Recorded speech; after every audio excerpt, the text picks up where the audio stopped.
একটি মেয়ে একটি আহত ছোট সাপকে খুঁজে পেয়েছিল, তাই সে তাকে বাড়িতে নিয়ে এসে একটি খাঁচার মধ্যে রেখে দিল।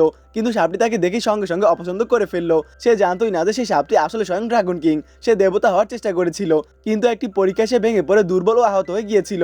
মেয়েটি তার বরফের মতো সাদা আঁশ দেখে তার নাম রাখলো বাই। কয়েকদিন পর সে বুঝতে পারলো বাই যেন কখনো না বড় এক গভীর গর্ত। সে যাই তাকে দিত সবকিছুই গিলে ফেলতো। এই ভেবে যে হয়তো তার গলায় কিছু আটকে যেতে পারে, সে তাড়াতাড়ি তাকে চা এনে দিতে দৌড়ে গেল। সে বুঝতে পারছিল না বাই ছেলে না মেয়ে, তাই সে তাকে নিজের বিছানায় শুয়ে দিল আর নিজে মাটিতে ঘুমিয়ে পড়লো। মেয়েটি ঘুমিয়ে পড়ার সঙ্গে সঙ্গে বাই তার আসল রূপ প্রকাশ করলো। সে ধীরে ধীরে মেয়েটিকে তুলে আবার বিছানায় শুয়ে দিল। তারপর নিজেও তার পাশে শুয়ে সারা তাকে পাহারা দিতে লাগলো। কিন্তু তার আগে সুন্দরী মেয়েরা লাইক বাটনে চাপ দাও, আর ছেলেরা লাইক সাবস্ক্রাইব দুটোই করো। আর যদি তুমি কিছুই না করো তাহলে আমি বুঝে যাবো যে তুমি অন্য কিছু। কিন্তু মেয়েটির ঘুমের মধ্যে নড়াচড়া করার অভ্যাস ছিল।